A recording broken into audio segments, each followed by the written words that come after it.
letter to his mom saying that he was not going to make the same mistake that Arbenz made in giving in to the imperialist.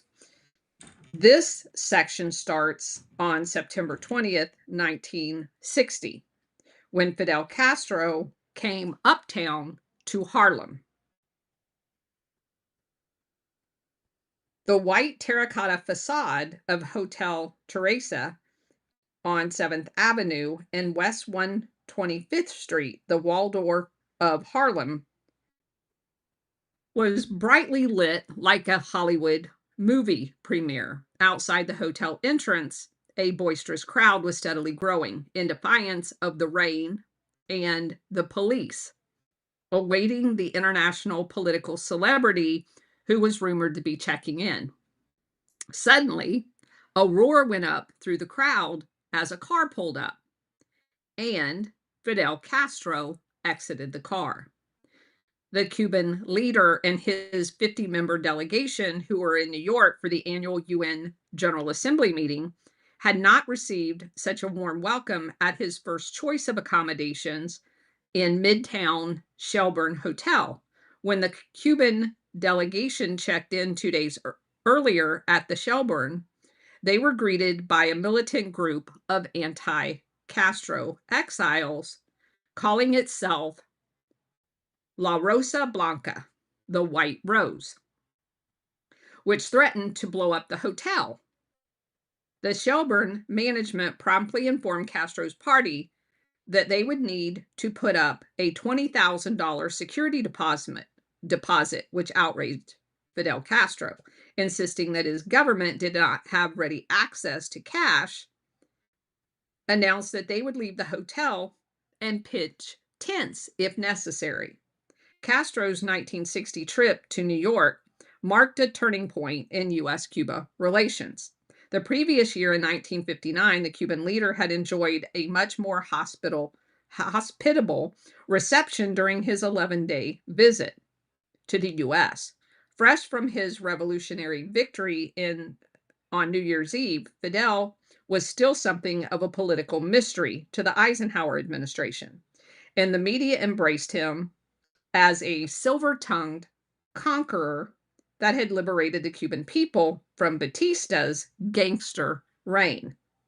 During the earlier visit to New York, a city he loved, Fidel roamed the streets, followed by packs of reporters and photographers, dropping by an elementary school where all of the kids had cut out beards that they wore as if they were masks. He went to the Bronx Zoo, ate hot dogs and ice cream, and alarmed zoo guards by sticking his hand through the bars of a cage to pet the tiger. This is like prison. I have been in a prison too, Fidel said, who had survived prison time in Batista's regime. Even the CIA seemed charmed by Castro during his 1959 visit. After meeting the Cuban leader in New York in his suite, an ecstatic CIA agent reported Castro is not only not a communist, but he is a strong anti-communist fighter. That was before he told the mafia no, and the CIA no, they can't resume their pilfering of people's money, the prostitution, and the trafficking of drugs. But there had been many changes over the following year, as Castro moved to deliver on the promise of nationalizing the sugar and oil industries and began transforming Cuba from a vassal state of the U.S. into a sovereign nation. By early 1960, Dulles had resolved the debate within the intelligence agency over Castro's true identity. He declared he was a communist. That designation then meant he was a national security threat. The CIA's director's hardening line mirrored that of friends in the business world like none other than William Pauly, the entrepreneur whose major investments in Cuba was in sugar plantations and municipal transportation systems that were wiped out. One of the vigorously anti-communist international businessmen who provided the CIA with foreign information and contacts, as well as guns, Pauly began lobbying the Eisenhower administration to take aggressive action against Castro when he was still fighting Batista's soldiers in the mountains.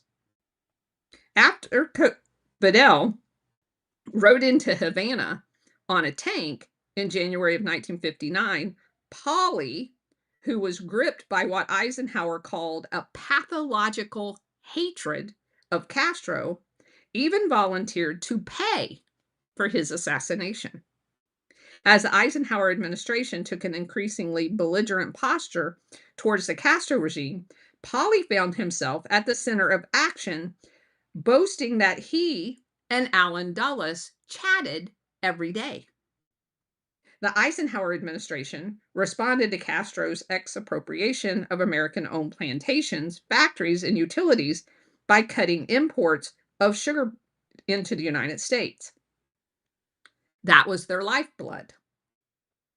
And by launching a secret campaign aimed at sabotaging Castro's government. By February of 1960, mercenary pilots hired by the CIA had dropped bombs on Cuba's sugar mills. In March, a French freighter loaded with Belgian weapons was blown up in Havana's harbor, killing dozens of sailors and shoremen.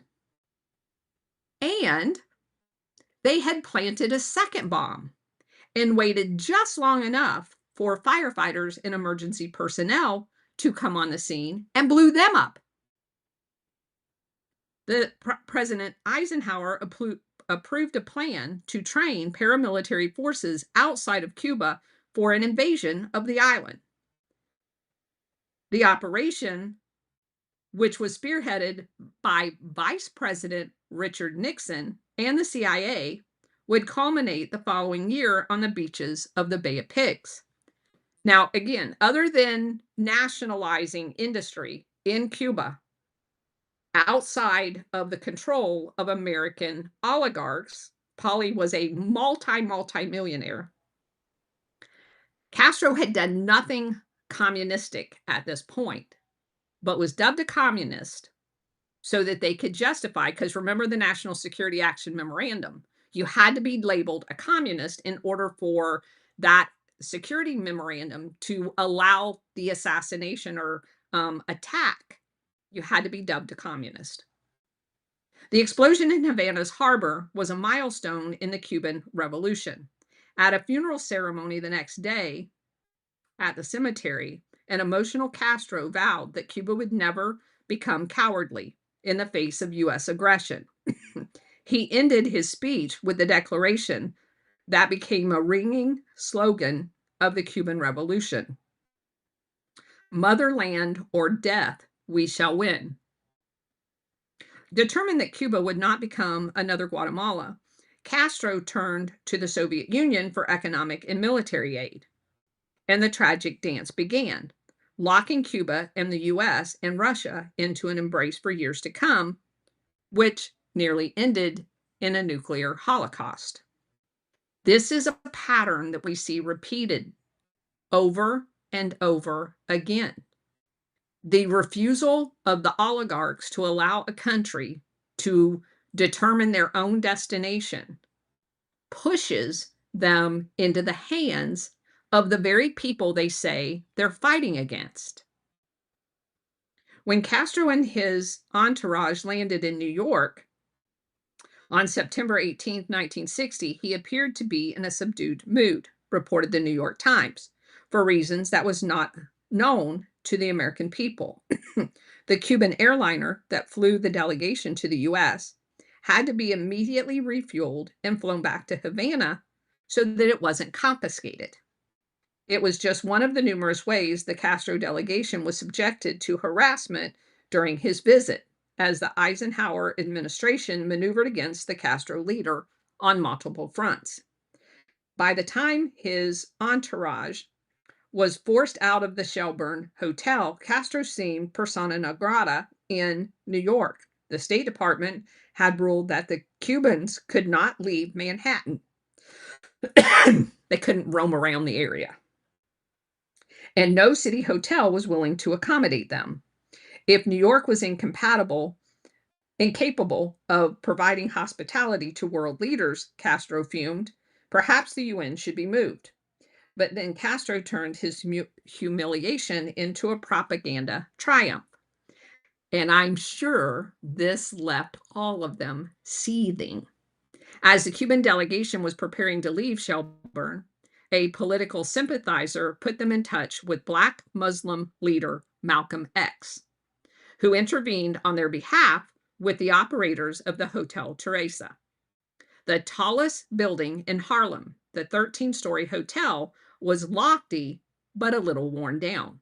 It was a landmark in the Black community.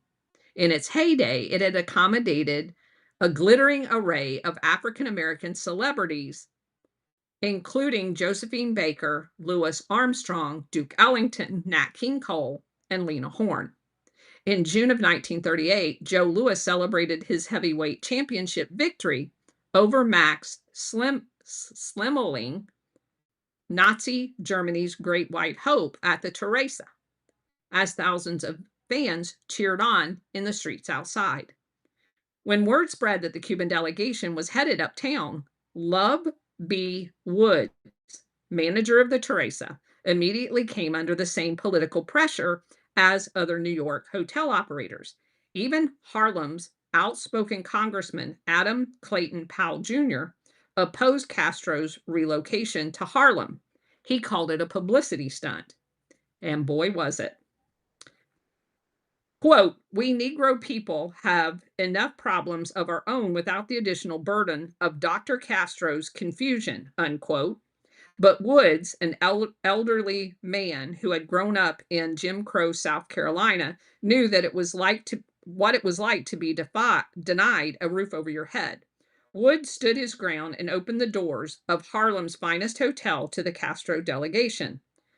Quote, "We don't discriminate against anybody," unquote. Other prominent figures in Harlem also stuck out their necks for Castro. Knowing that Woods might have trouble cashing the Cubans' check because of rising political tension between the two countries, a Harlem attorney by the name of Conrad Lynn arranged to have a local gambling kingpin put up $1,000 in cash to cover the delegation's hotel costs. The gangster was not a communist or a politically developed, Lynn said, but something told me that this man, that he wanted to help, and he did. Young Harlem activists also rallied around Castro, like Preston Wilcox, who was among those cheering the Cuban leader outside the Teresa. Wilcox saw a spiritual connection between Fidel's decision to come to Harlem and the rising civil rights movement. He noted the color division between the opposing lines of Cubans in the crowd. The Black Cubans were pro-Castro, while those loudly denouncing him were lighter shaded. Whenever Juan Almeida, Castro's Black military commander and a hero of the revolution, left the hotel during the delegation's stay and went strolling along the neighborhood, enthusiastic crowds swirled around him. The New York Citizen Call, an African-American newspaper, commented, quote, "To Harlem's oppressed ghetto dwellers, Castro was a bearded revolutionary who had told white America to go to hell," unquote. Harlem's show of hospitality for Castro turned out to be a public relations disaster for the Eisenhower administration. By moving to Harlem, the Cuban leader not only shamed the U.S. government for its lack of manners, but focused a sharp spotlight on racial tensions. Some of the city's finest hotels suddenly offered entire floors to the Cuban delegation, free of charge. But Castro refused to move. When world leaders like Khrushchev, Nasser, and Nehru began coming uptown to meet with Castro, with TV camera crews close behind, Washington's embarrassment grew larger. Castro's mastery of the media game was on full display during his Harlem trip. After Eisenhower snubbed him by not inviting him to an official reception for Latin leaders, the Cuban premier responded by inviting Teresa's all black staff to a steak dinner in the hotel banquet room with him and his chief. When articles suddenly began appearing in New York newspapers alleging that the Teresa was overrun with hookers, Fidel again parried the propaganda thrust, declaring in his speech at the UN, quote, they began spreading the news all over the world that the Cuban delegation had lodged in a brothel. But some, a humble hotel in Harlem, a hotel inhabited by Negroes of the United States, must obviously be a brothel, unquote.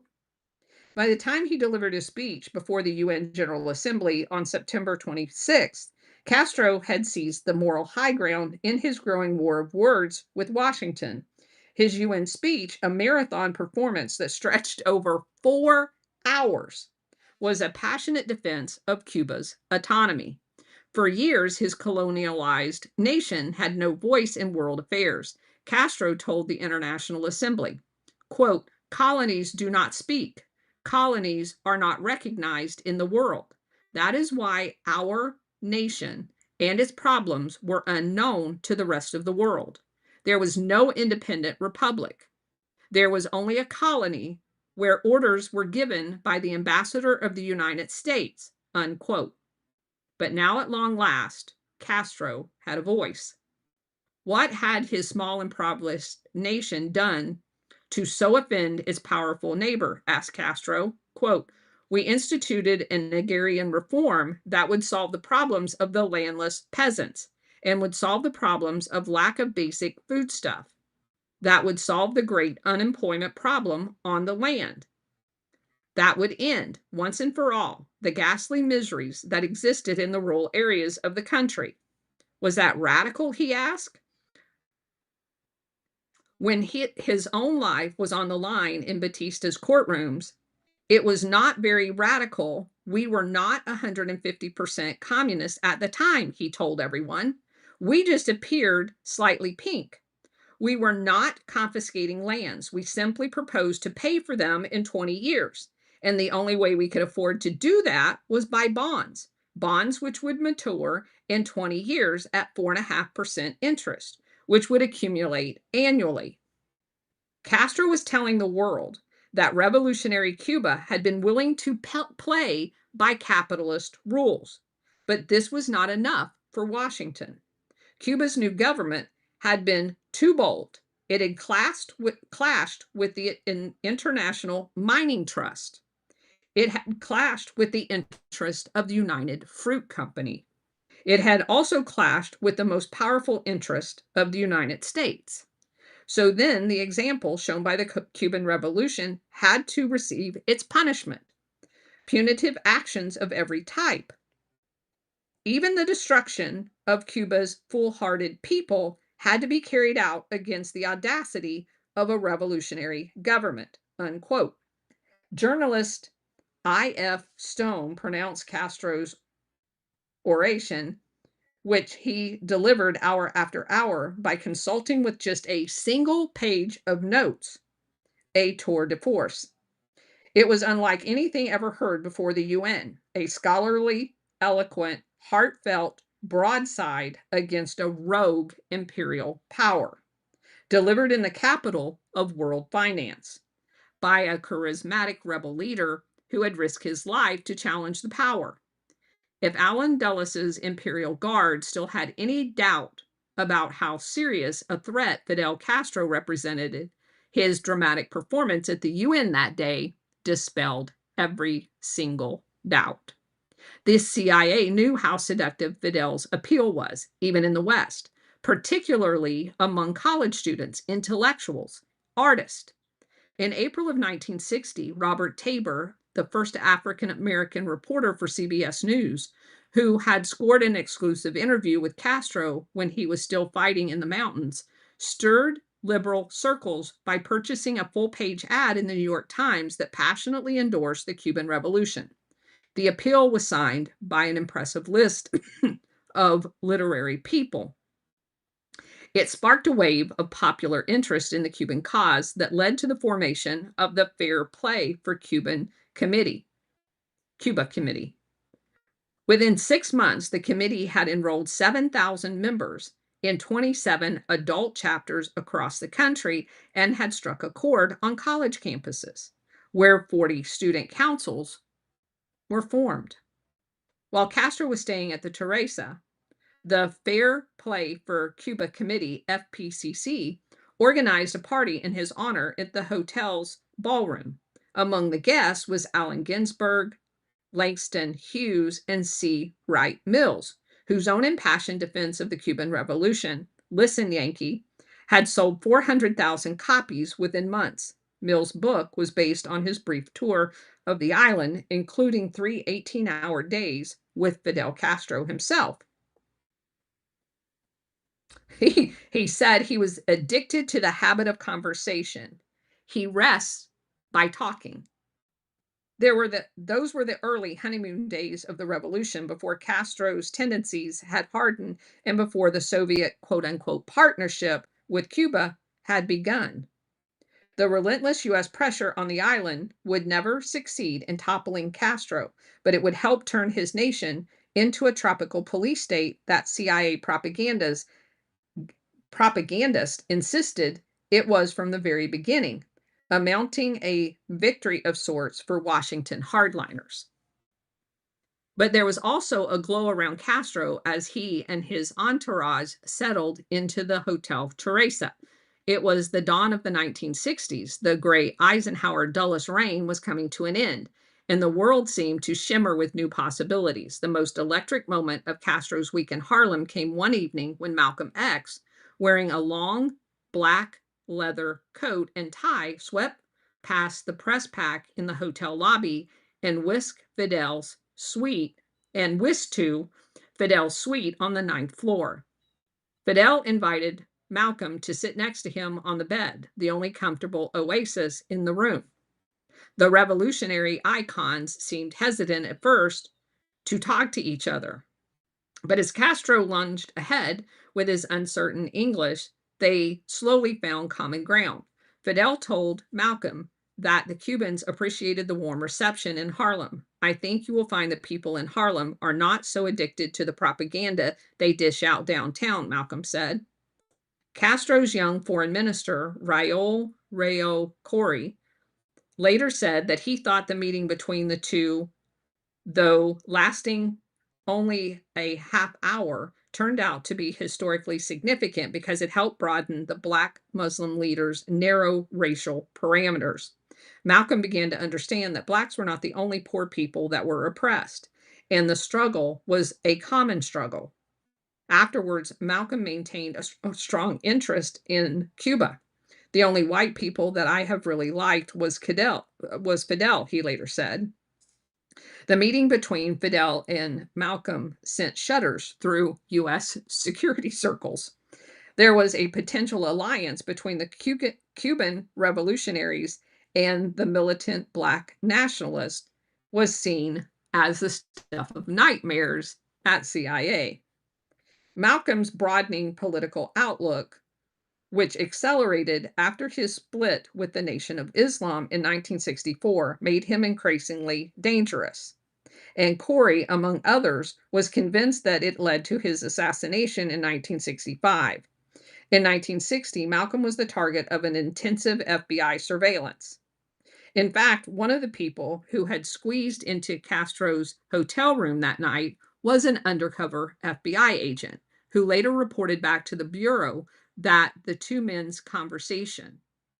According to a confidential FBI memo based on the source's report, Malcolm told Fidel that he was predisposed to like him because usually when one sees a man whom the U.S. is against, there's a good reason that the man is good. By the time Castro came to Harlem, he too was the target of increasingly ominous U.S. intelligence scrutiny. Just days before they checked into the hotel, Robert Mayhew, on orders of the CIA, met at another Manhattan hotel with Johnny Roselli. the silver-haired mafia lord who presided over the underworld in Las Vegas, to develop a plan to assassinate Castro. Mayhew and Roselli was joined at the Plaza Hotel meeting by Jim O'Connell, Mayhew's CIA handler. O'Connell posed as an American businessman who had been predispossessed by Castro's revolution and was willing to pay to have him killed. But the savvy Roselli was not fooled. He quickly figured out that the mafia was being recruited by the CIA. Once again, Robert Mayhew found himself at the center of a lethal CIA operation. Near the end of his life, he recalled that he went through when the CIA asked him to serve as the main emissary with the mafia in the Castro assassination plot. Sitting with two visitors at his ranch in Las Vegas, Mayhew recounted a long night of soul searching as he wrestled with the CIA request. Chef Edwards and Jim O'Connell framed their pitch to Mayhew in terms of a good Catholic would understand. Killing Castro was an act of just war, they said. It saves thousands of lives. They made it clear that the execution order came from the top of the agency, the old man Dulles himself. Nonetheless, Mayhew realized that he would have blood on his hands. Not that that bothered him, because he killed lots of people. To ponder the moral, difficult question, Mayhew went down to the recreation room in the basement of his Virginia home, where he made the big decision and listened all night long to classical music on a sound system that the CIA had installed for him. In conversation with his visitors years later, Mayhew tried to make it seem like it was a tortured process, but it actually sounded like a relative no-brainer for the security contractor. The CIA had made Robert Mayhew. He owed everything he had to the agency, even the stereo system. He wasn't about to give it all up to spare the life of a Cuban revolutionary. Mayhew told the CIA yes. When it came down to it, he didn't mind having Castro's blood on his hands after all, or Raul Castro, or Che Guevara. It was the beginning of a long U.S. intelligence campaign to kill the Cuban leader, stretching over several presidencies and involving untold numbers of accomplices, including mobsters, soldiers of fortune, disaffected Havana regime members, and security contractors like Robert Mayhew. As Castro prepared to return home at the end of his week in New York, he gave a press conference at the airport. Why was the Cuban delegation departing on a Soviet jet? A reporter asked. Because the U.S. had impounded all of Cuba's airliners as a result of its claim against his government. What do you want us to do? You leave us without petroleum. Khrushchev gives us petroleum. You cut our sugar. They actually bombed it. Khrushchev buys our sugar. You take away our planes. Khrushchev gives us planes. The CIA knew what it wanted Castro to do. Shortly after the Cuban leader arrived home in Havana, he was addressing a crowd from the balcony of the presidential palace when a bomb went off behind the palace, followed by a second explosion within an hour. Later, a third bomb, more powerful than the other two, rocked Havana. CIA-sponsored terror campaign aimed at killing Castro and destroying his government had already begun to escalate. 2 weeks after Fidel Castro checked out of the Hotel Teresa, another young dynamo made an appearance at the hotel. The afternoon of October 12, 1960, Senator John F. Kennedy brought his presidential campaign to Harlem, speaking to a large crowd from a platform erected in front of the hotel. Kennedy was well aware that Castro had just been there. JFK was fascinated by the Cuban leader, whose bio bore some resemblance to his own. Both men were products of Catholic immigrant families who had worked their way up to wealth and success. Castro's father had immigrated from Spain. Both were the second sons of shrewd entrepreneurial fathers and devout mothers. Both were educated at elite schools. Both had rejected class privilege, dedicated themselves to improving the lives of less fortunate and to changing their country. After Castro's triumph over Batista, Kennedy had warm words for the revolutionary, declaring, quote, Fidel Castro is part of the legacy of Bolivar, who led his men over the Andes Mountains, vowing war to the death against Spanish rule, unquote. The young senator criticized the Eisenhower administration for not giving Castro a more friendly greeting in his hour of triumph when he visited Washington in April of 1959. But during the presidential campaign, Kennedy determined not to be tarred by Nixon's soft on global communists, carved out a position on Cuba that was even more militant than the Republican candidate, declaring that Castro had betrayed the ideals of the Cuban Revolution and called his regime a communist menace that had been permitted to rise under the very nose only 90 miles from our shore. Kennedy went so far as to suggest that the U.S. should take decisive action to remove the threat. His militant campaign rhetoric evoked a heated response from Castro. He called him illiterate and ignorant millionaire. In truth, Kennedy was keenly aware of Cuba's colonial history and was outspokenly critical of how the U.S. business interests had screwed the country. In the same campaign speech in which he attacked Castro as a dangerous enemy at our doorsteps, JFK ripped into America's corporate plunder and political domination of the island in surprisingly unvarnished terms. He also denounced Washington's shameful practice of propping up dictators throughout Latin America, including Batista. Kennedy's campaign rhetoric on Cuba revealed a man who was painstakingly trying to work out a correct position for himself and his country on the revolutionary convulsions that were shaking the world. He did not want to appear naive about communism, but he was even more concerned that the U.S. be on the right side of history by supporting aspirations of people in Latin America, Africa, and Asia after they threw off colonial shackles. On that fall day outside of the Hotel Teresa, where Kennedy was joined on the platform by a formidable supporting cast of Democrat dignitaries, including Eleanor Roosevelt and Congressman Powell, the presidential contender sounded more like a supporter of the bearded revolutionary in whose wake he was following than an enemy.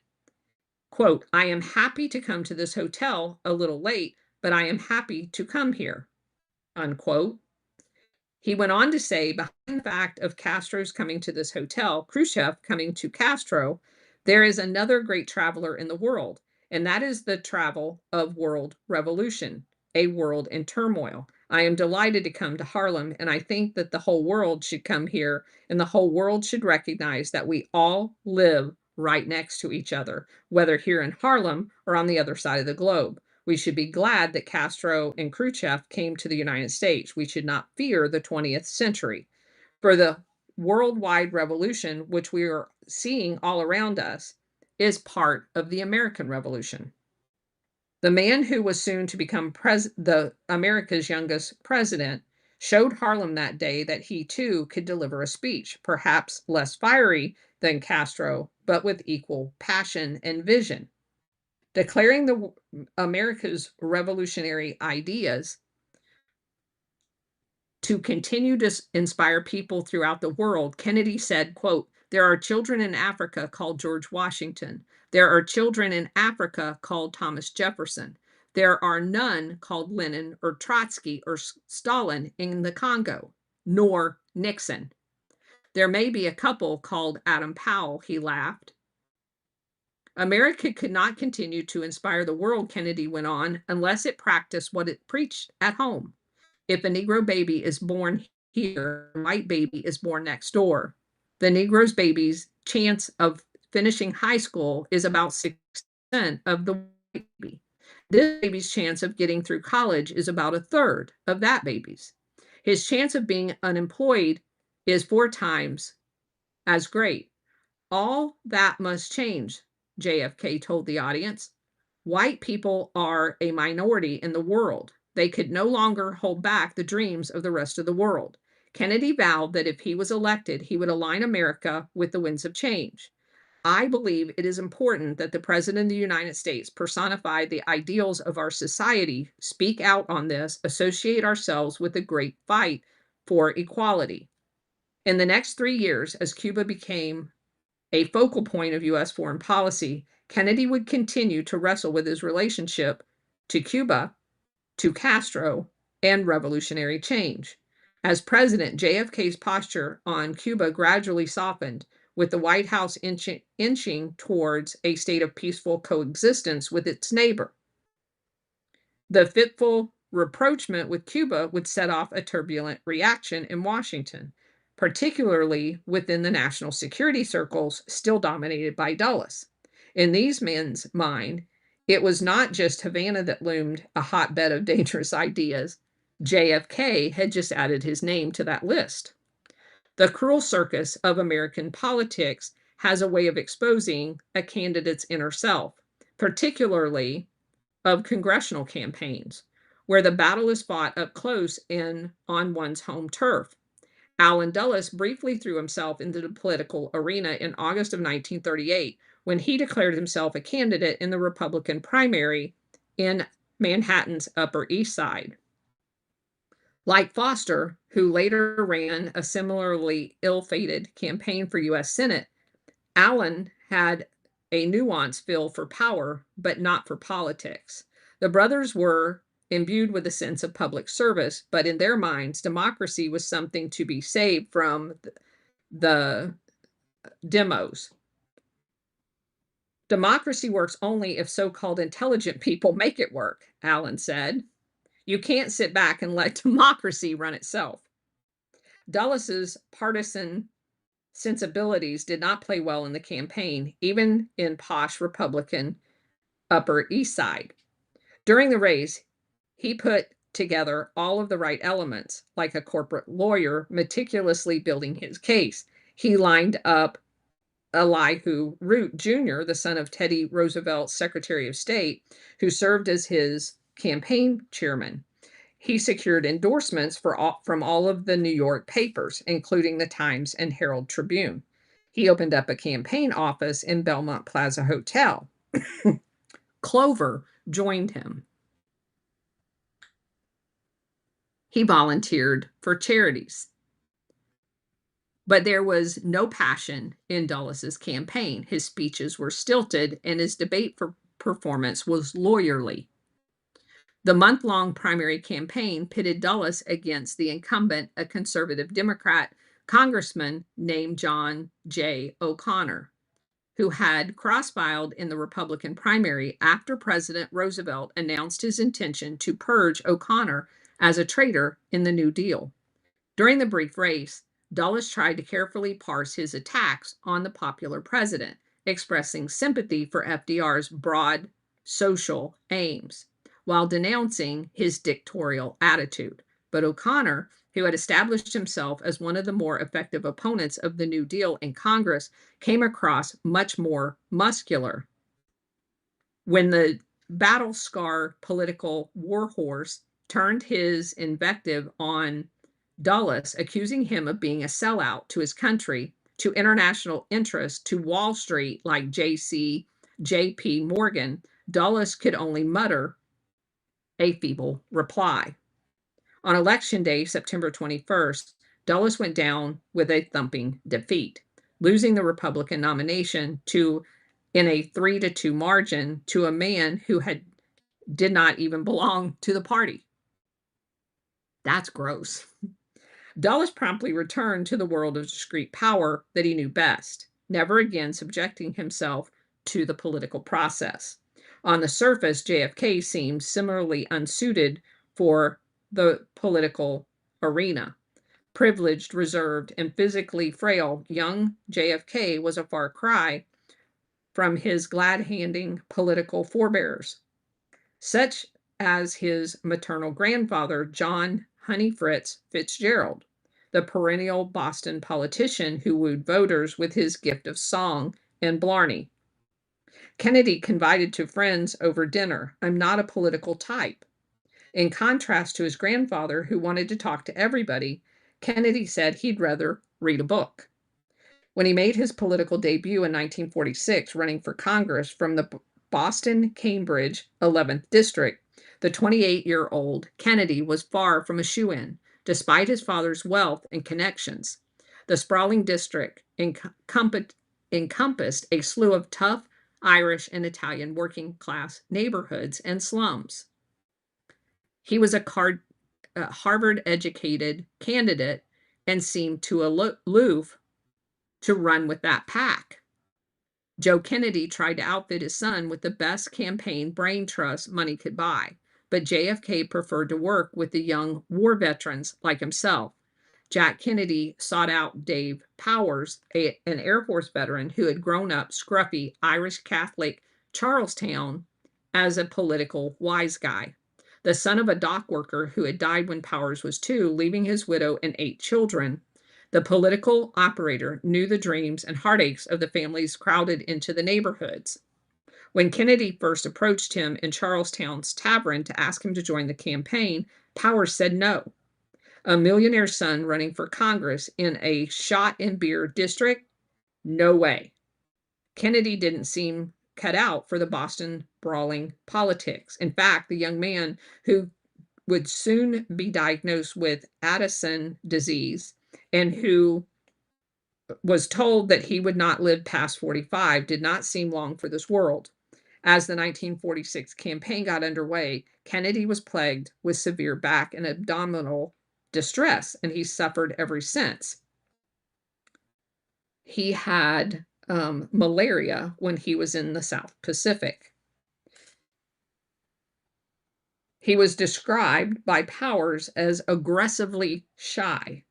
Even after Powers turned him down over drinks, Kennedy kept dogging him, showing up a few nights later at his family's 3-decker flat, peppering with questions.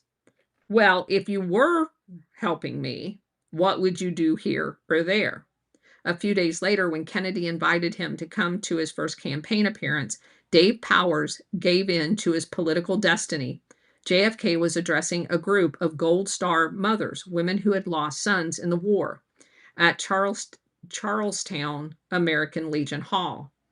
As Kennedy began to speak, a hush fell over the crowd. Powers stood listening in the back of the room, and at first, the political operator, who was used to these types of oratory, cringed at what he was hearing. The young candidate was painfully nervous, stuttering.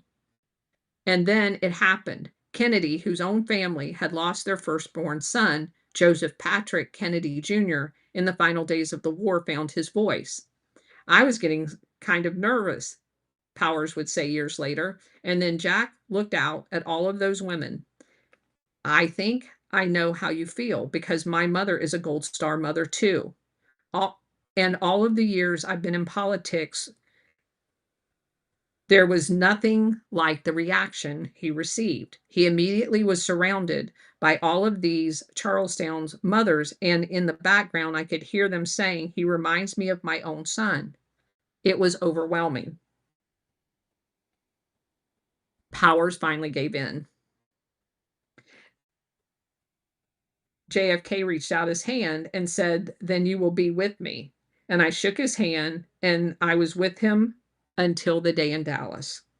Kennedy went on to win the Democrat primary and the general election by landslides. He spent the rest of his life in politics, a profession he regarded as honorable, at which he displayed a unique talent, even if he never felt entirely comfortable in that position. He prepared to run for president. He expressed hope that the country was ready for a new style of politics. Perhaps you didn't have to be a backslapping happy warrior like Hubert Humphrey, a leading rival for the Democrat nomination in 1960. "I just don't think you have to have that type of personality," JFK said. Every great life in politics had a theme. With JFK, it was his horror of war and the endless suffering it brings. He felt it in a way most politicians, untouched by the savagery, couldn't. All war is stupid, Kennedy had written home as a Navy lieutenant, where he had nearly lost his own life when his PT boat was carved in half by a Japanese destroyer. The death of his older brother only confirmed his deep disgust of war. He was very close to my brother Joe, and it was a devastating loss, Senator Edwards Kennedy would later say. JFK's youngest brother um, said near the end of his life, he was a very different person when he came back from the war. I think this burned inside of him.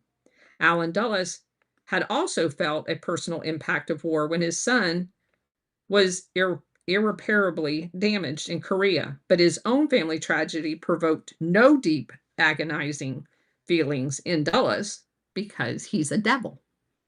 The spy master liked to talk and boast about his ability to dispatch men, including his own loyal agents, to their death.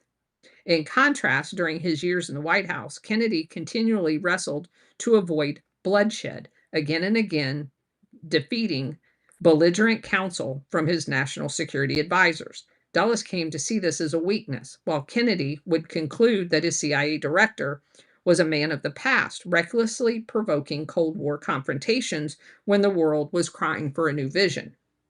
Though it was largely hidden from the public, the duel between the Kennedy and Dulles would define deep politics in the 1960s.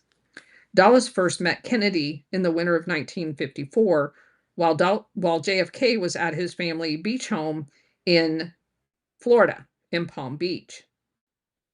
He had just had back surgery. The freshman senator from Massachusetts, who had not yet made much of a political mark, did not strike the graying Washington power fixture as a sort of man with whom he would have a cross word with. Kennedy was so enfeebled from his latest surgery, they had to have put him in a coma to administer. They had put him in a coma and administered his last rites because they weren't sure he was going to survive. From an early age, Kennedy had been afflicted with multiple different illnesses and suffered a lot of pain. In October 53, while relaxing on Cape Cod after their wedding, Kennedy recited his favorite poem to Jacqueline. That poem was written by Alan Seeger, the uncle of folk singer Pete Seeger. And I'm not going to read it, but it's kind of a weird poem because it talks about dying. Dulles was a frequent house guest of the Kennedys' Palm Beach neighbors, Charles and Jane Wrightsman. Charlie Wrightsman was a globe-trotting oil millionaire who had met his younger wife when he was pushing 50 and she was 24. She was a model of swimsuits in department stores. Under his tutelage, Jane Wrightsman grew to be a world-renowned art collector. I would like to say I'm shocked, but I'm not. She became also a high society hostess that would mentor Jackie Kennedy in her first lady duties. Charlie Wrightsman was a blunt former oil wildcatter whose ruggedly Republican values were right out of the page of Ayn Rand. Wrightsman and Dulles, who served as the oil man's attorney when he worked at Sullivan and Cromwell, forged a tight, beneficial friendship. Wrightsman generously shared his lavish lifestyle with Dulles, inviting him to frequent winter retreats in Palm Beach, among all of his glamorous art collection. He even flew him on his personal aircraft, as well as took him on yachting expeditions. Jane and I are leaving to Paris on Thursday, he wrote Dulles. Please join us. Dulles, in turn, opened doors for Wrightsman in far-flung oil capitals like Baghdad and Tripoli. because the CIA has never worked for the American government. He provided him with introductions to ambassadors, government officials, sheikhs. The oil man made sure that the spy chief was kept in the loop and brought back intelligence for him. The mere mention of Reitzman recalled Mary Bancroft, his girlfriend, Allen Dulles' girlfriend, was apt to set off one of those fights between Dulles and his wife. Clover didn't necessarily care for him. Clover blamed Reitzman, Clover is Allen Dulles' wife, for bringing out her husband's reprehensible characteristics. You know, like for all of the ritzy stuff. It was Reitzman who introduced the Dulleses to young JFK. Charlie Reitzman was no fan of the New Dealer Joe Kennedy, but he and his wife found themselves charmed by Jack and Jackie, who seemed to have an air of American royalty. Years later, after JFK was dead, Dulles recalled the day in early 1954 when he met JFK. Invited by Joe Kennedy to drop by the family's Palm Beach home while they were staying with the Reitzman, Dulles first came upon JFK recovering. As the two men discussed various international hotspots, JFK would get up from time to time to stretch.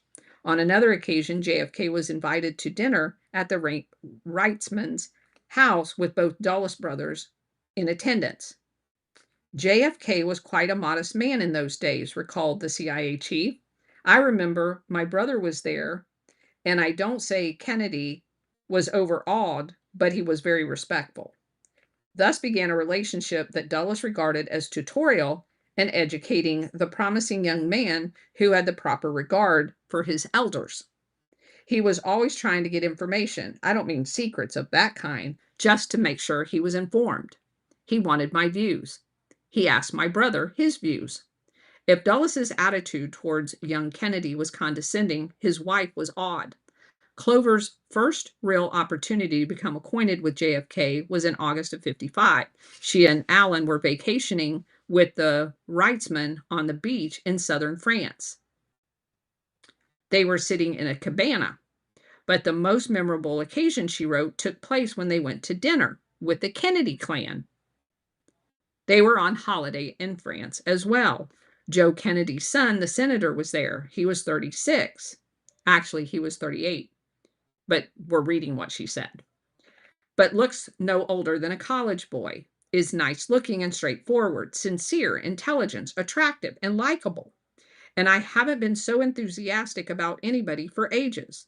The aging Dulleses, who still regarded himself as something of a ladies' man, must have found his wife's schoolgirl crush on the young senator unnerving. But JFK brought out the motherly feelings in Clover.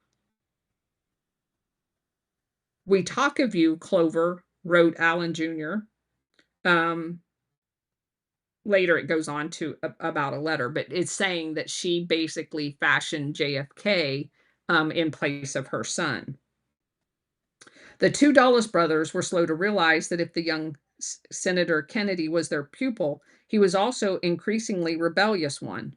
Kennedy began questioning the rigid Cold War paradigm that dominated Washington's policymakers in as early as 1951, when he undertook a fact-finding mission to Asia while he was still a congressman. His stopover in Vietnam, where the French colonial regime was struggling to put down Ho Chi Minh, made a deep impression on Kennedy. When he landed in Saigon, the U.S. congressman and the prominent family name was immediately swarmed by French officials, but he slipped away and met with diplomats and journalists. Saigon was a city on the edge when JFK arrived in October 51, with explosions rumbling in the distance, French agents whisking suspects off the street at night, and headless bodies being found floating in the river by the morning. On the rooftop restaurant overlooking the Parisian-styled streets below, Kennedy met with an astute American embassy officer called Edmond Goulian. The diplomat told the inquisitive congressman that French would never win this war. He said that Ho Chi Minh, who had once worked as a baker at JFK's favorite Boston hotel in at the Parker House, who was inspired by the blazing ideals of the American Revolution, was seen as a national hero. He had awakened thousands of fellow Vietnamese that would rather die than live under French colonial rule. You guys will recall we talked about when we discussed Vietnam a long time ago that Ho Chi Minh had actually taken a document that was their Declaration of Independence, modeled after ours, that he had help authoring by his OSS handlers during World War II to Paris because they did not want the French, who had been kicked out by the Japanese, back in Vietnam. And the Dulles brothers, who were there, basically told them to pound sand, that the French was coming back. And they were going to fight to their death to get the French colonial power out of their country. And JFK was told all of that. By April 54, when Kennedy stood on the Senate floor and challenged the Eisenhower administration for supporting the doomed French war in Vietnam, he had become an informed critic of Western imperialism. Even as French headed towards its Waterloo at Dien Bien Phu that spring, Eisenhower administration insisted that massive U.S. military aid and firepower would save them. We all know it didn't, nor did it save us.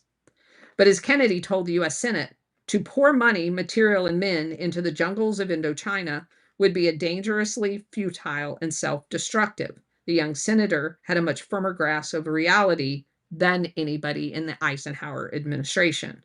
I am frankly of the belief that no amount of military assistance in Indochina can conquer an enemy which is everywhere at the same time, an enemy of the people, which has the sympathy and covert support of the people.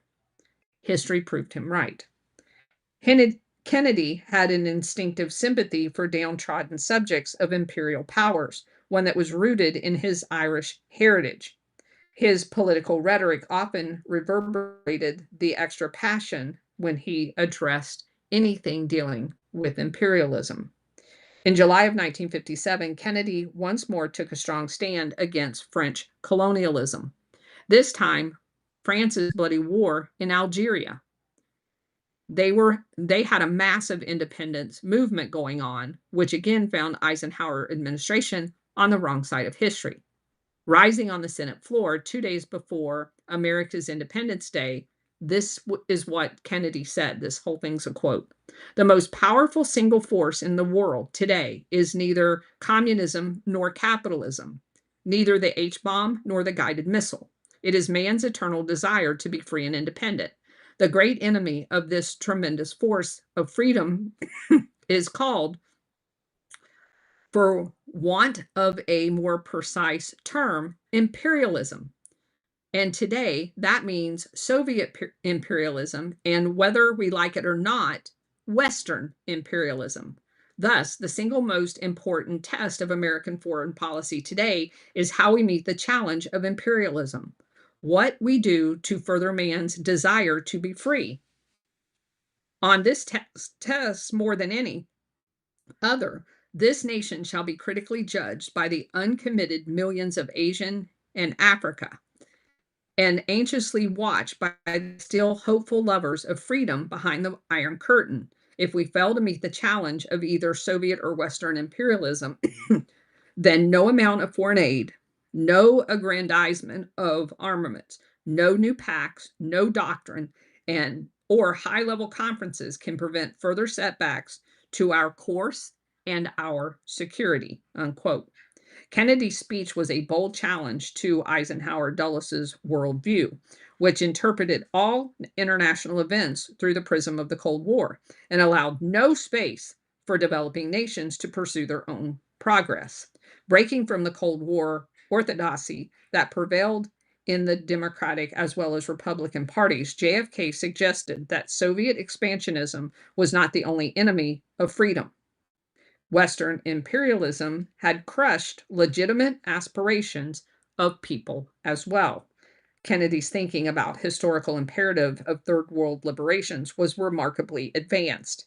Even today, no nationally prominent leader in the United States would dare question the imperialistic policies that have led our country into one military nightmare after another.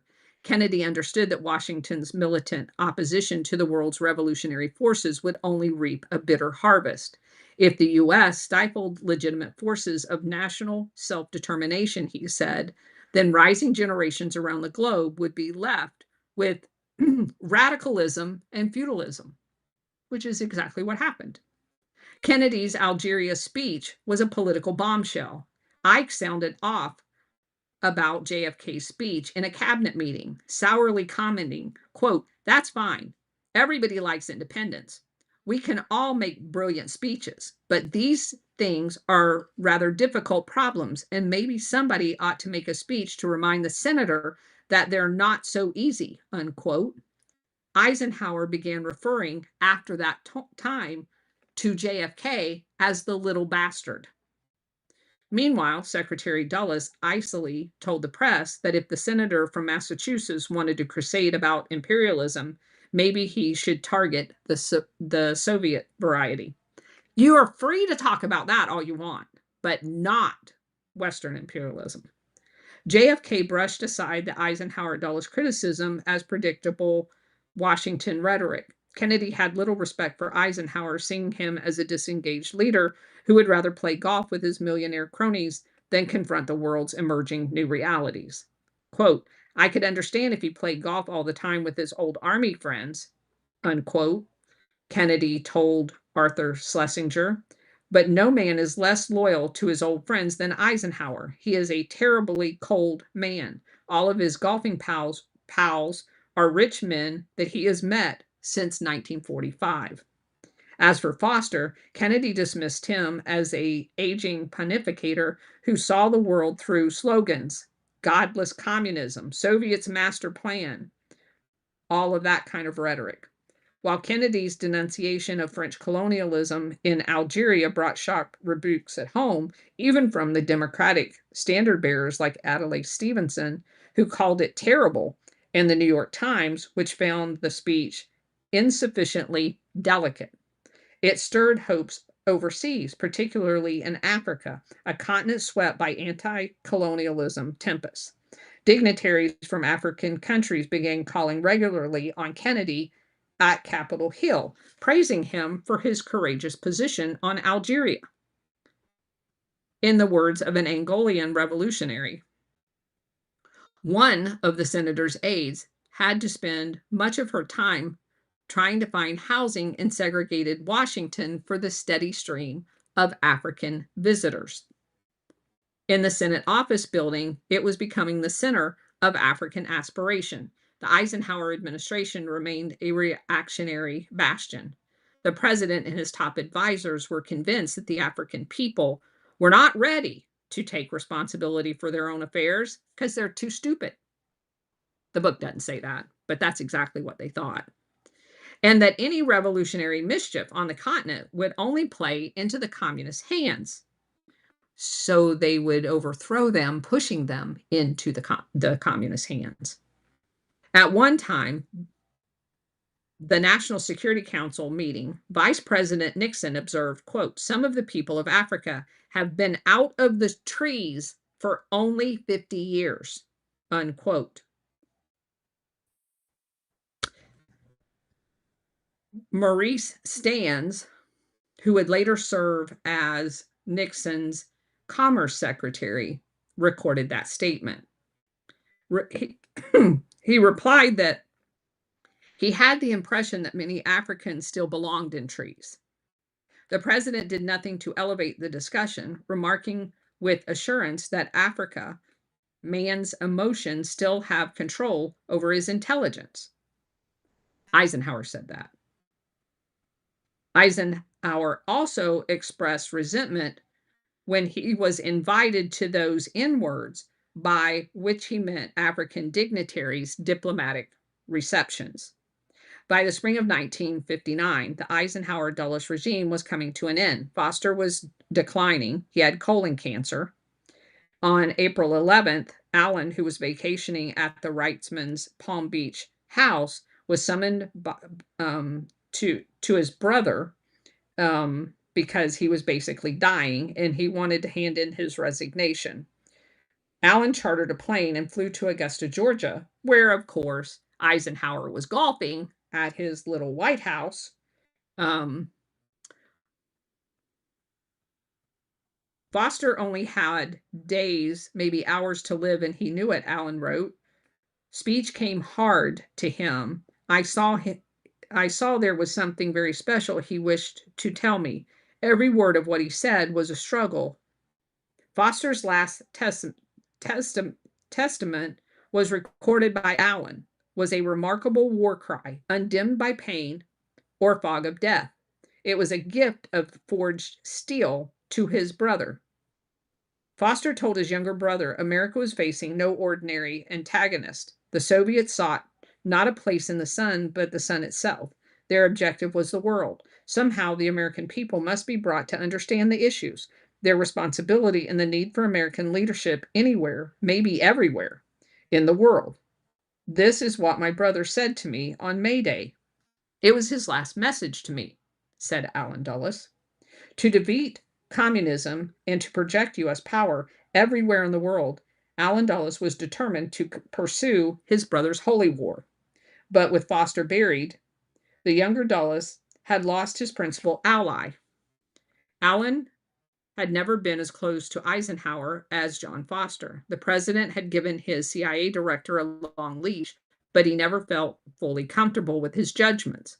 The relationship between the two men would sharply fracture in May of 1960 when a high-flying U-2 spy plane operated by the CIA was shot down in the Soviet Union. And why was that done? And when was it done? Oh, on the eve of the Khrushchev-Eisenhower's conference to sabotage it. Eisenhower was agonizingly aware of allowing the U-2 spy missions over Soviet territory. He had given them on-again, off-again approval for the surveillance, but Dulles had repeatedly assured Eisenhower there was no way they could be shot down. On May 1st, the president found out that the CIA director's assurance was hollow when a Soviet missile slammed into the U-2 plane flying over Russia's Ural Mountains, resulting in the downing of the aircraft and the capture of CIA pilot Francis Gary Powers. The flight on the eve of the Paris summit, seemed so badly timed and planned that at least one close observer, Colonel Prouty, suspected that the CIA had intentionally provoked the incident in order to ruin the peace conference. Everybody thinks that, I think. Prouty had served as a liaison officer between the Pentagon and CIA and was summoned by Dulles whenever CIA spy flights were in trouble. He later wrote that the U-2 shoot-down was a most unusual event that grew out of the tremendous underground struggle of peacemakers. John Eisenhower, who was generally reluctant to give his father advice, was so disturbed by the deceitful way Dulles handled the U-2 affair that he urged Ike to fire him. The president erupted at his son, yelling at the top of his voice for me to drop dead. So Eisenhower's son is working as an aide to Eisenhower in the White House. And he saw crystal clear that Allen Dulles had basically staged this entire thing and said that he should be fired. What did Ike do? He yelled at his son. Told him to drop dead. The younger Eisenhower sensed his father's rage came from the realization that he should have fired Dulles a long time ago. The president told White House aides Andrew Goodpaster and Gordon Gray that he never wanted to see Allen Dulles again. In the final days of his presidency, Eisenhower was presented with yet another set of recommendations for getting Allen Dulles' CIA under control. This time, the President's Board of Consultants on Foreign Intelligence Activities, which urged the spy agency to de-emphasize the cloak and dagger adventures of which Dulles was so fond, but it was far too late for Eisenhower to do anything about his spy master and the parallel government that he seemed to run. I tried, Ike told Gray. I cannot change Allen Dulles. Nor did he warn JFK about Allen Dulles. At a meeting of the National Security Advisors convened in the White House to consider panel reforms, Dulles brushed aside any suggestion that his CIA was flawed.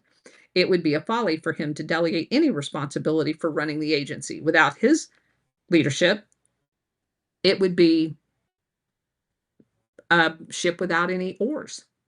Dulles' display of arrogance at last triggered an explosive reaction from Eisenhower. He had delegated far too much of his presidency to the Dulles brothers, and he suspected that history would not be kind to him. It shouldn't be. In a scolding tone, the president told Dulles that the CIA was badly organized and badly ran, and the commander in chief, he had been utterly powerless to do anything about it. Despite one blue ribbon presidential task force after another, he would leave the next presidency a quote unquote legacy of ashes. Dulles had little reason to take Eisenhower's words to heart. He had already ensured that he was going to be JFK's CIA director. And that's the conclusion of today.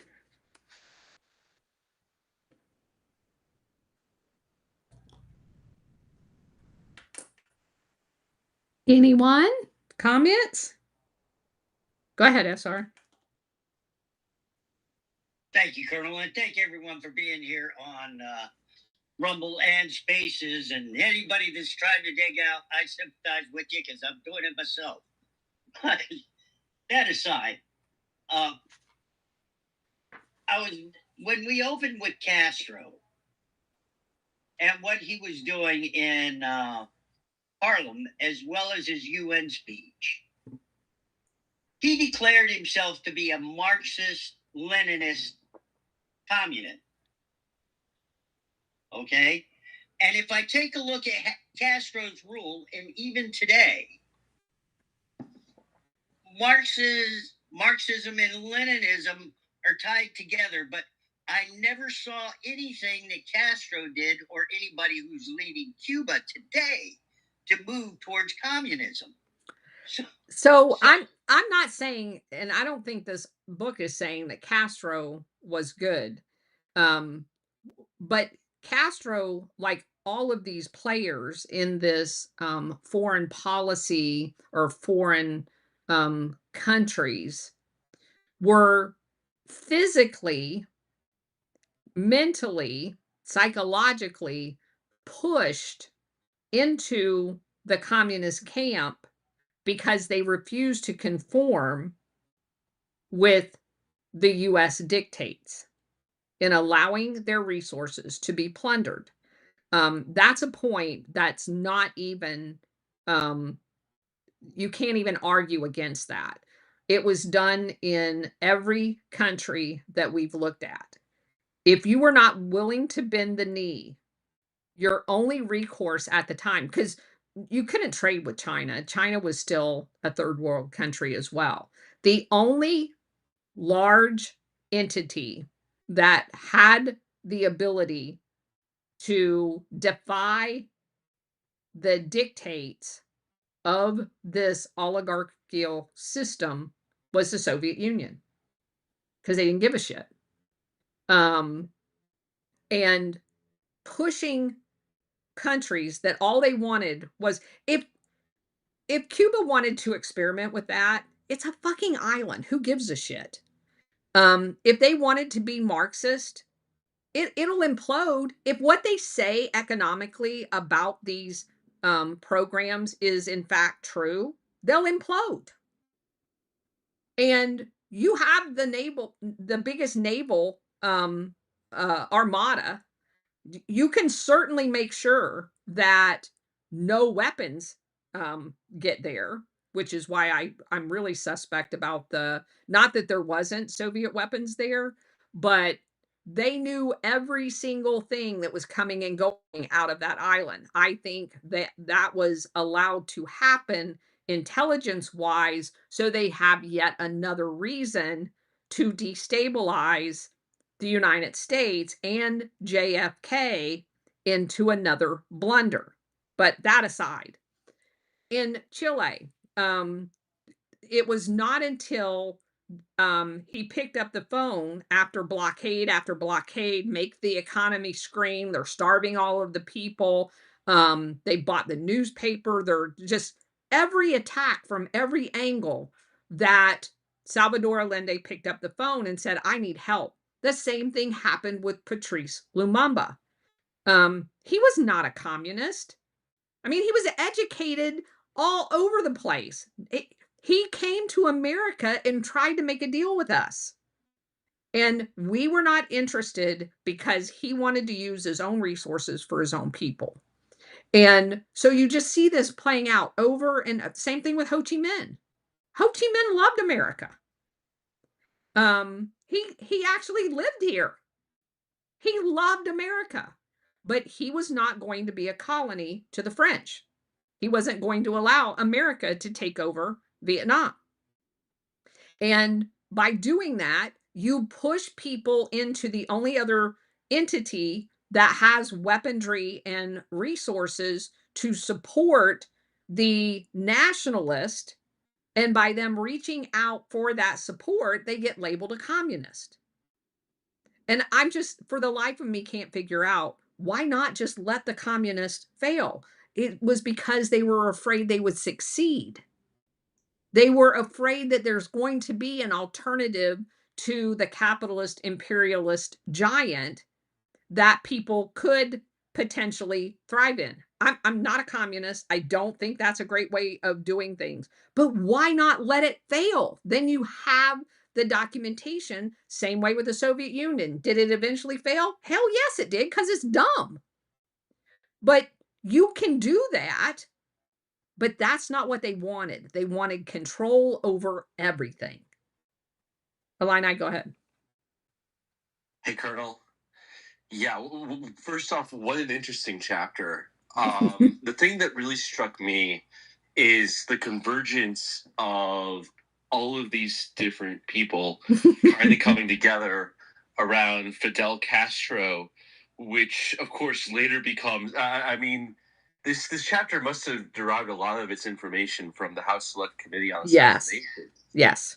Because you've got Mayhew there. Yes. Who later gets fingered in, some of the assassination of Kennedy. You've got Johnny Roselli. You've got Nixon kind of in the background, who later has an October 8th, 1971 conversation with the head of the CIA, Richard Helms. Yep. Where he asks him, what was that whole Bay of Pigs thing? Who shot John? Give me the documents. Give me all the documents that you have on that whole Bay of Pigs thing and who shot John. And then kind of organizing all of this from the CIA side, at the very top of it, you have Alan Dulles. Yes. It's if Talbot were willing to be as speculative as Len Kolodny or Jim Hoogan, it was about how Watergate really played out and who was really behind all of that. Mm-hmm. You kind of have this very sketchy, very circumstantial case as to who the whole kingpin, but behind the quote unquote men who shot Kennedy. Yeah. Alan Dulles, I think, lived to 1969. I don't necessarily know everything that was going on with all of that, but you certainly have people who were on the National Security Council who certainly had inside information about Dulles's behavior. Yes. Who had some deep and disturbing questions about what happened in Dallas. Yes. I find that fascinating. One last question. I'm going to hold it for now, but at some point, are we going to entertain current events in Minneapolis? Sure, go ahead. Go ahead. Okay. Have you taken a look? You've obviously taken a look at the whole Cam Higby thing. Yes. And all those links there. I guess the first question is like, what do you make of all of it? Or is it kind of too early So assess things. so my initial take, because if you guys remember, and I did a long post this morning. Did you get to see my Albert Einstein Institute post this morning?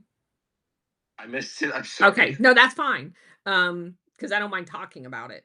Um, a long time ago, a couple years ago, maybe even more than that, we came across in looking at all of the when we were doing our around the world tour of all of these CIA orchestrated coups, we came across Albert Einstein Institute. It kept coming up in some of the more recent coups, like in Georgia, in Ukraine, both in as early as 2004. It came up in Venezuela. And so I spent probably a week on their webpage. They had a special forces colonel that Gene Sharp, who founded the Albert Einstein Institute, hired to create, under the guise of peaceful, and I'm using air quotes, big, big air quotes, peaceful resistance as street agitators. And it kind of the modern day Gladio people minus assassin training. And what they did was they were the money coming into the Albert Einstein is all of the typical CIA, the American Institute for Peace, the USAID, the International Republican Institute, not the Democrat one, and they were going around doing training. There's a slew of videos that are on that website. In these videos, and I watched almost every one of them, the Gene Sharp and this Colonel Calvi was bragging. They did presentations about how to orchestrate what just happened in Minneapolis, how to create insurgents, and people that do just exactly what is being articulated. Those guides that are going around, they're all done by those are special forces guides on how to conduct an insurgency. Just like Calvi presented to all of these young people all over the world.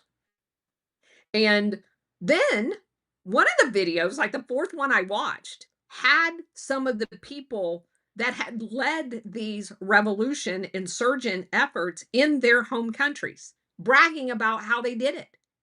It had videos of them walking around the streets at meetings doing it, how they conducted the meetings. And you're seeing some of these videos online about internal meetings and how they're training tactics of how to approach law enforcement and that type of thing. They're off of those videos. And so my assessment of what is going on is they brought that home. They have taught all of these people how to be insurgents in the United States. They are running a coup operation. Those people that you see out there that have been trained are insurgents. And they're not protesters, they're not rioters. They are trained insurgents operators that are there to provoke a civil war. And they do it under the guise of democracy and peaceful resistance and all this other bullshit. That's not why they're there. They are there to provoke a violent response that will damage the credibility of the government. You saw it play out in Ukraine both times. Um, they supposedly and when you have that type of chaos in the street, all it will take is a bomb to go off and multiple people will be injured. And it will be basically the government will be accused of provoking it, and they use that for propaganda. And then people psychologically just want the chaos to stop. And if that means overthrowing the Trump government, that's fine. We just want it to go away. And that's what they look for. They want that psychological effect, which is why they primarily use women in these efforts, Because anytime you touch a woman, then, and not to mention the fact that most of these women don't look like women, number one. And number two, almost every one of these militant guys have videos of them in dresses. So it's just the craziest thing. But every piece of this is visibly documented. The handbooks are even on their website on how the whole thing operates. And it was funded by the Ford Foundation, George Soros, the Albert Einstein Institute I'm talking about, the IRI, which is part of National Endowment for Democracy, which Congress just refunded, and all of those things. So that's what we're seeing playing out. It is an insurgency operation. Okay.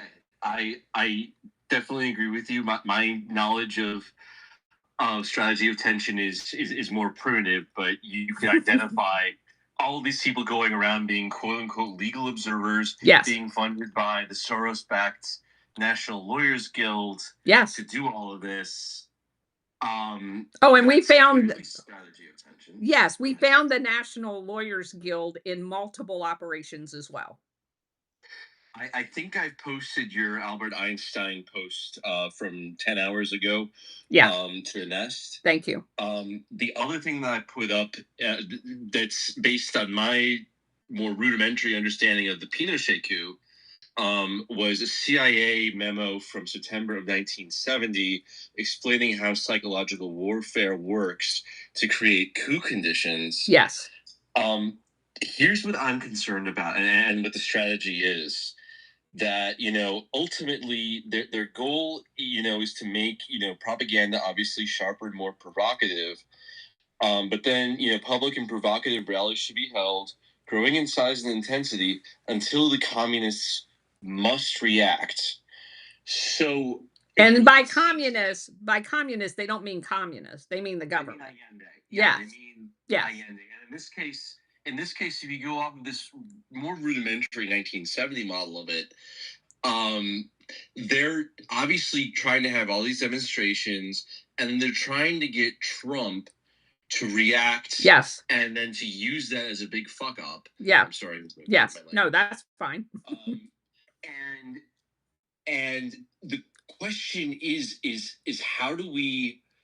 I mean, number one, when people are talking about the Insurrection Act, should we be urging, maybe a more cautious approach? And what's the counter strategy for this? How do number one, obviously Cam Higby, is doing God's work, right? Exposing, all the nonsense going on. Yeah. There's a lot of different, citizen journalists on the ground who are exposing the whole thing. I think that's helping, but what should people who don't want to have a coup, who want to maintain the constitutional republic, what should we be urging everybody in these big public spaces to be doing? Should we be basically saying, hey, we need to expose this in front, we need to have a civil racketeering hearing before we, invoke the Insurrection Act? Or what should Trump be trying to do if he's got time? Well, I'm not going to offer. I believe there is a strategy to counter what is going on. I don't think these people just randomly showed up there. There's an entire team that seems to be very well connected, that are working real time on social media, providing us with information. And to your point, going back to the Pinochet CIA coup of Allende, if you recall, when we studied that one specifically, and I know you know this, who did they target? Do you remember the CIA creating an entire campaign for for the females, the women, the stay-at-home moms? The women would show up in their BMWs and their Mercedes to protests, I think was one quote that I heard. Well, what they did was the CIA wanted the women in the streets banging pots. They mobilized the women with a propaganda campaign to get them in the streets as foot soldiers. That was one of their tactics, banging on pots. That is exactly what you're seeing here, is the women being recruited to be the face of this effort. Um, so I think I differ from you. The Insurrection Act has been used multiple times throughout our history, for much less than what we're seeing today. I believe that there is a point, that could approach the use of that, and I honestly, I believe that any of our previous presidents, who I have no faith in at all, by the way, would have already done it. I think there is a strategic reason why it's not being done. Um, I think they're trying to bait him into doing that, and the one thing that I know more than anything else is Trump does not take their bait. He baits them in to his own trap. So I I'm not going to encourage the Insurrection Act one way or the other. I think there's a strategic reason why it hasn't been invoked, because there has been much less mayhem in our past when it has been used. So there's a reason why it isn't being used. Um, and I am in the camp of that they have gamed out this, as it's happening, and they're going to make the right choice to do. Um, the just for those of you who don't know, the the gaming, and I don't mean that as it's a game, it's not a game, but there are computer systems. I used them when I was at Air War College. I saw them being used in CENTCOM during the war, after 9/11. There are like 10 steps of a tree of options that are provided to warfighters. This is an insurgent war that is going on in the United States right now, a very well funded insurgency war. Um, they are using those same modeling systems to make decisions on. And I retired in 2008. Those modeling systems are 1,000 times better than what we had. And I will tell you firsthand, what we had when I left was amazing. It was mind-boggling amazing. One of the projects you do at Air War College, um, is they put you, like, you guys know, historically, I was in aircraft maintenance and personnel. Um, they put you in a completely different functional capacity. I was an intel officer, during this game. That's the only time I've ever pretended to be an intel officer in my entire life. Um, and you have the outputs of every decision that the commander makes, and you, as the staff officer, are gathering up the inputs to provide to him. He makes the decisions, they get locked in, and then you get outcomes again, on what those decisions led to. It's simply amazing. Um, that was my first exposure to it, in that kind of a scenario. I mean, I had been at sitcom. I just saw the products. I didn't actually see the process, and I didn't get to pretend to be an intel officer. I just was on the HR, and for those of you who don't know, in wartime, the personnel function becomes basically the casualty function. Your job is to get people, identified for deployment, equipped for deployment, and then for, get them on airplanes and stuff like that, and to report casualties. That was what my wartime role is. I actually sat on the, what they call the Commander's Action Team, the CAT, in that function, to prepare mortuary reports and stuff like that. So I was completely out of my element when I got to Air War College and pretending to be an intel officer in that process. But it was, like, dazzling to me to be on the inside of something like that. So I feel very confident with the team that President Trump put together to be able to deal with this. I know that's a long-winded answer, but That's that's reassuring. The only other thing, that I'm looking at with all of this is, it's kind of funny how Talbot, traces the whole Crimson Thread. At least, okay, he doesn't trace the modern day CIA and Soros and these strategy attention networks that are getting run, by Arabella advisors and all these different organizations. But he does trace the Crimson Thread all the way from the CIA, the Dulles brothers, back to Reinhard Gehlen, their betrayal of the country during World War II, the Dulleses, Nixon's covering for that. yeah. They trace it all the way back. I'll bet you this probably goes back to the Sturmop Thailand and the brown shirts. Oh, most definitely. Most definitely.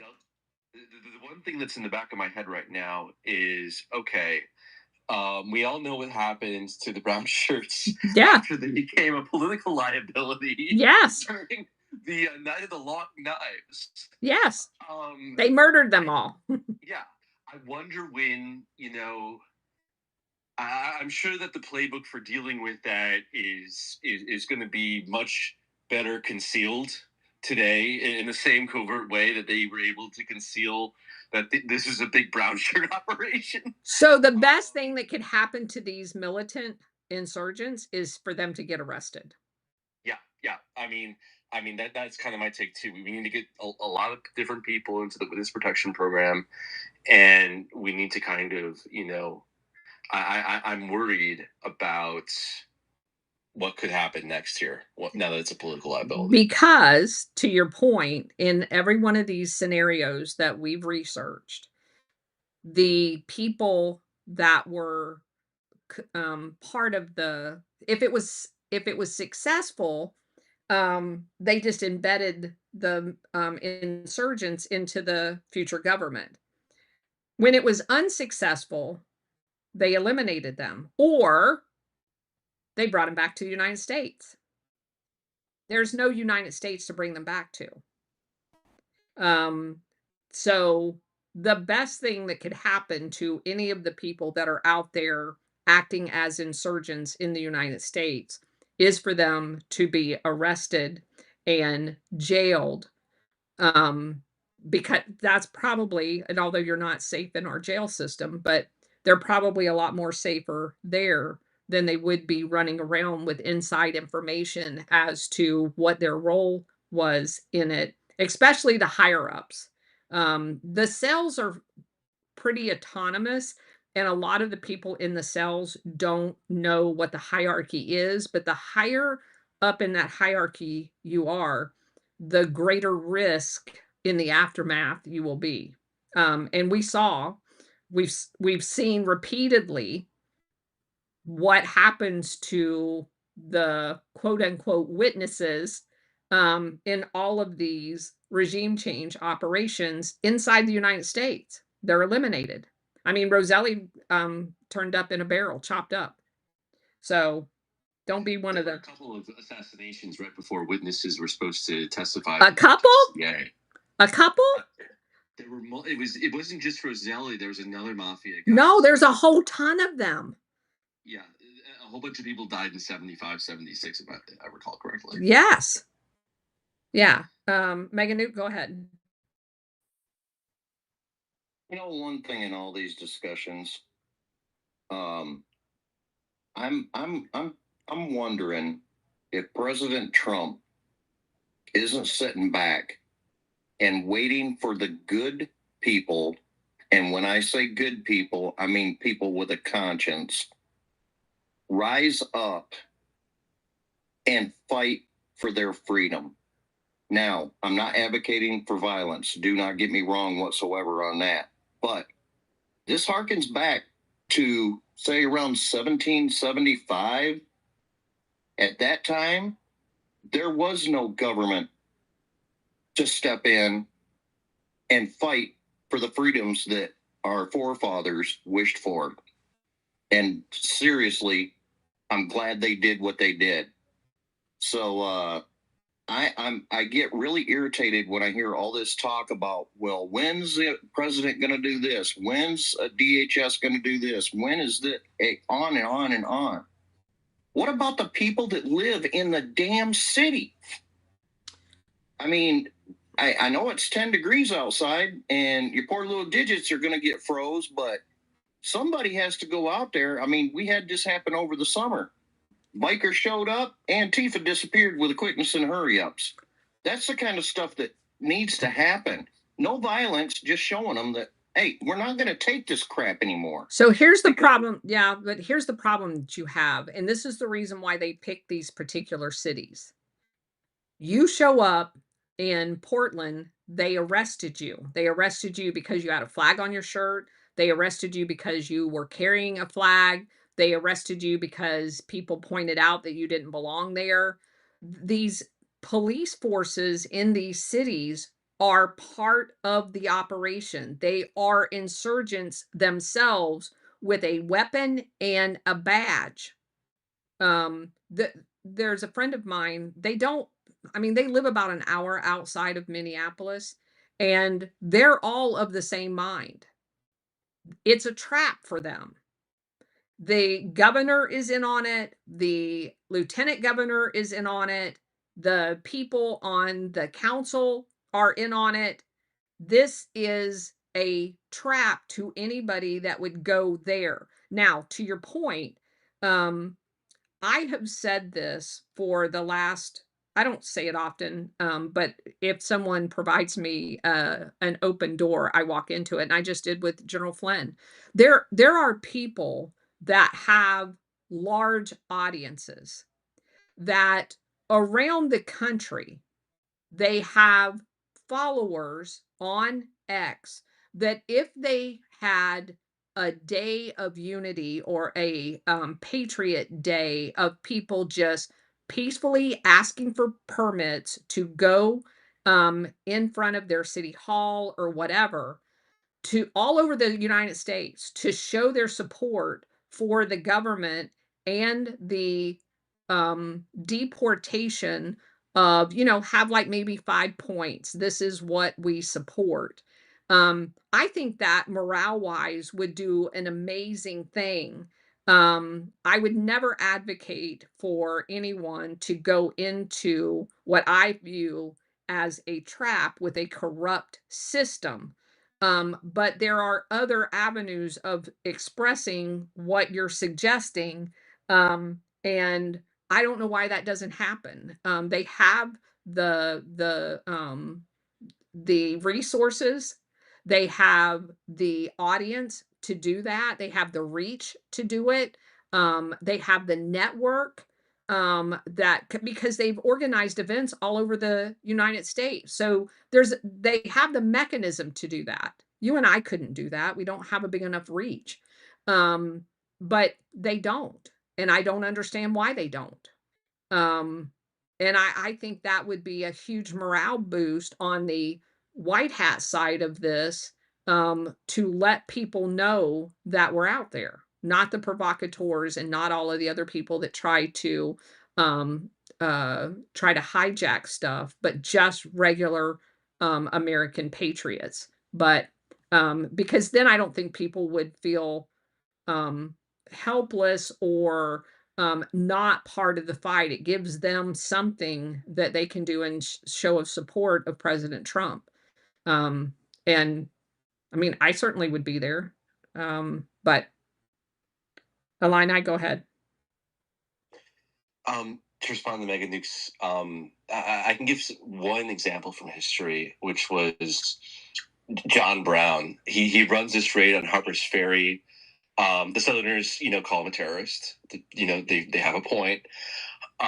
They arrest him. They catch him. They put him on trial. They convict him. He gives his sentencing speech, And what the all the newspaper reporters reported in that moment was that the entire trial was very respectful, number one, and number two, that as all these Southerners who completely hated this guy, big military culture, a lot of fighting back in there. As he's speaking, as he's giving his sentencing speech, you could have heard a pin drop in there, and I think they sensed the same tension that we do, which is that nobody wants to hand the other side the propaganda victory of crossing over of crossing over the line and doing it in a way that might help the other side.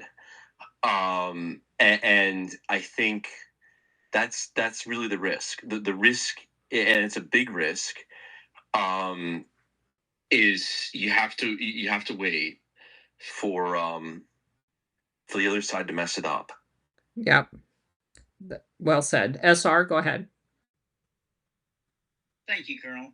To add a point to Mega's suggestion here, the problem I have with it is what you're going to see if it's just a city involved. What you're going to see is all of a sudden they're going to turn the tables and they're going to say, "Oh, you're white supremacist, you're this, you're that, the other." The entire population has already been propagandized with that. And I don't know, even with our reach and everybody else's, that we have gotten enough people to wake up to what these people are really doing. That's my problem with it. Other than that, go ahead. You've got to trust in Trump. Yeah, I think there's enough people that it would make a difference. But the not to physically go there.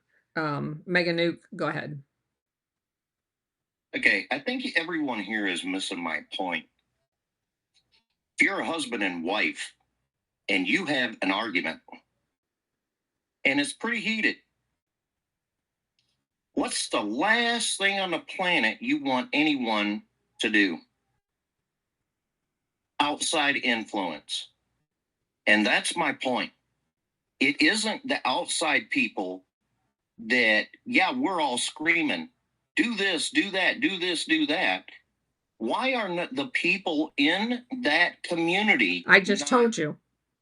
Well, what I'm saying is, though, it sounds like people are taking it that I want a confrontation. No, I didn't. What about these people going in and confronting the chief of police, confronting the mayor? The only thing you ever see is them up on a soapbox speaking to MSM.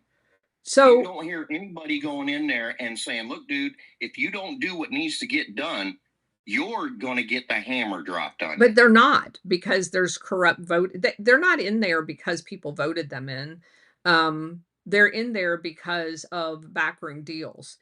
The Just take the fraud. The people in the good people in the government at the state level exposed that fraud 10 years ago. It went nowhere. The people have sought redress of their government, both at the state level in Minnesota and at the city level in Minnesota. It goes nowhere. That's why they import foreigners and terrorists into their cities, because if you get too vocal and too out of line, they'll just have one of them either kidnap your kid, give you death threats, or whatever. There is so much to this. I mean, they just killed one of the congressmen, the state congresswoman, for voting to stop funding illegal aliens' health care. They killed her. They assassinated her. Well, I'm glad that our forefathers didn't relent to this kind of shenanigans, because if they hadn't, we wouldn't be in America today, would we? Those be a people are far- overwhelmed right now because the federal government stood by and allowed their city to be inundated with foreigners, with terrorists, with drug traffickers. It's being addressed right now. They are inside of a corrupt system that they are rightfully afraid of. I'm not saying I would do things the same way they're doing it, but I also am not going to stand in judgment of living in that type of an insurgency situation. I I can't even begin to tell you um how I would react in that situation. Um, Probably because it'd get me in trouble. But anyway, I understand your frustration, but I also understand reality too.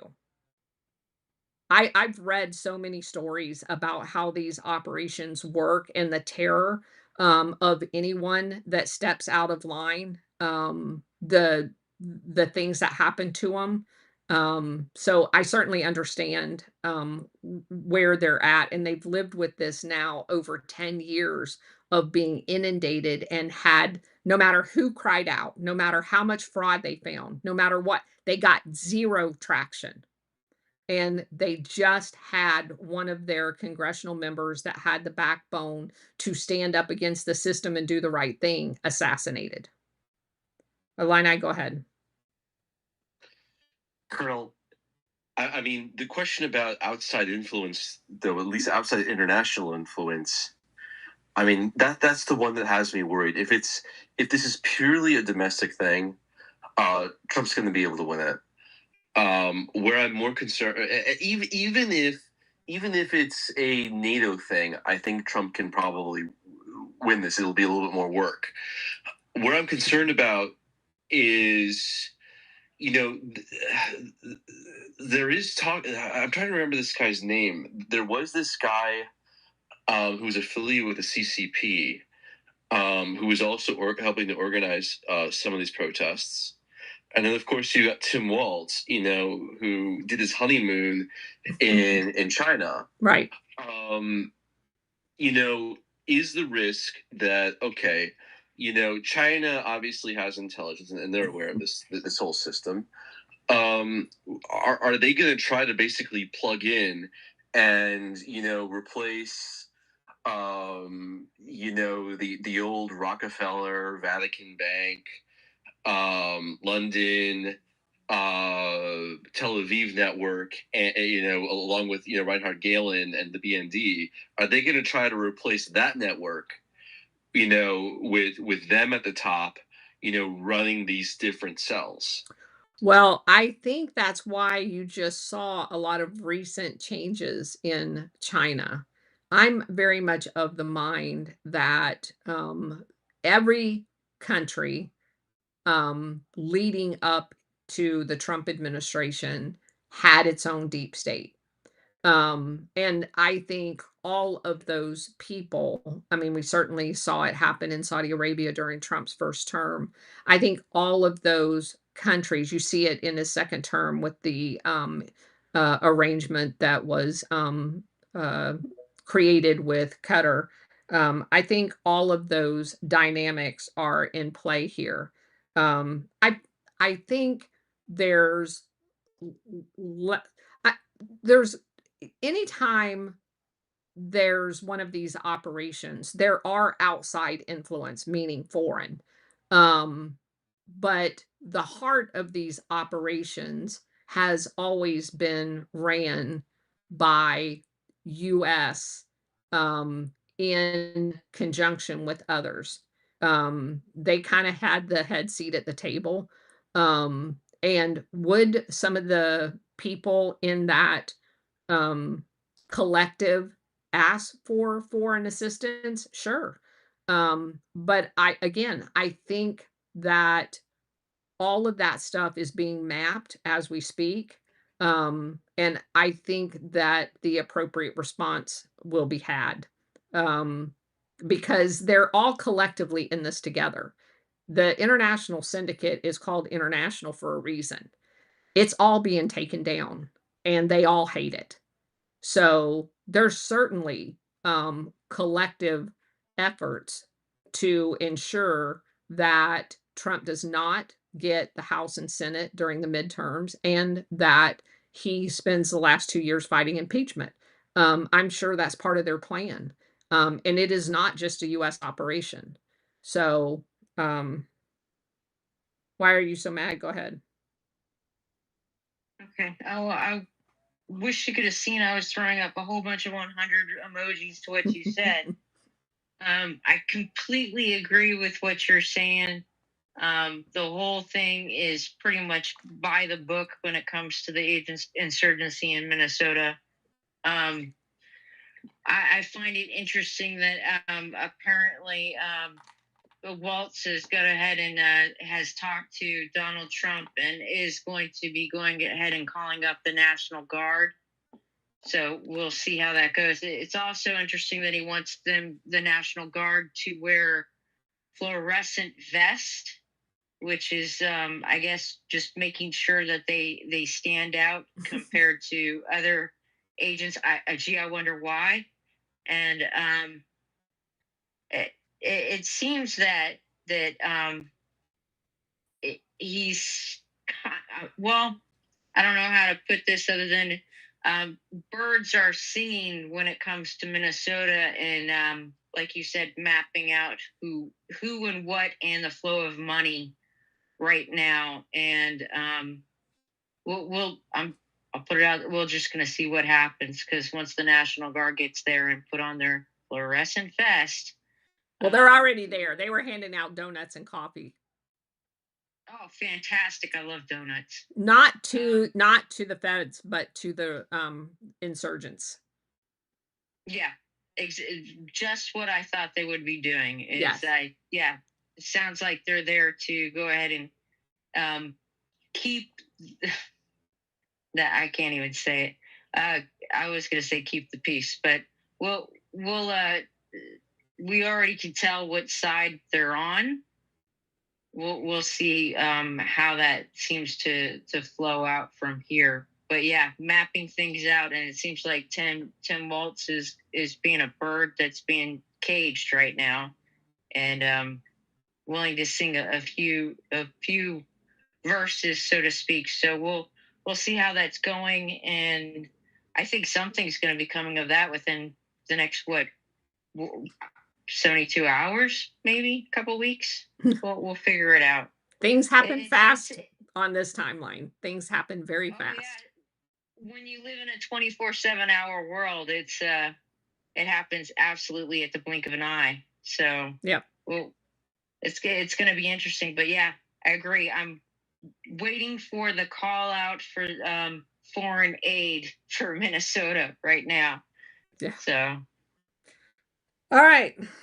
I think that about covers past and present. Thank you guys all for being here. I appreciate it. We will be back tomorrow. I did say that we were going to look at the calendar. So today, let me get on the right day. All right. Tomorrow we have the 4:00, and Wednesday, our 4:00 and the Alpha Warrior show. And then Thursday night at 8 Eastern time, the Justice Cometh podcast will be on. And then Friday at noon, we have War Hamster, and then our normal 4:00. So that's what the week looks like. So take care, everybody. Have a nice evening, and I'll see you back here tomorrow at 4:00. Appreciate it. Okay, for all of my audience over here, I need you guys to stick around with me just 1 second, because I am going to try something that I have no clue how to do, and I am going to look for a live show to try to raid whatever that is, people to. I'm told that's a thing that I have to do in order to keep my premium account. And I literally have no idea how to do it, but I am going to try. So let's see if I can do this. This one I am told is live. So let me take the website.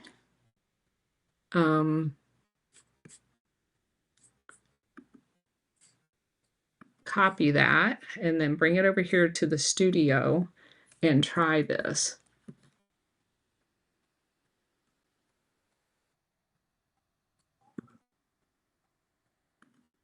And again, I have no clue what I'm doing.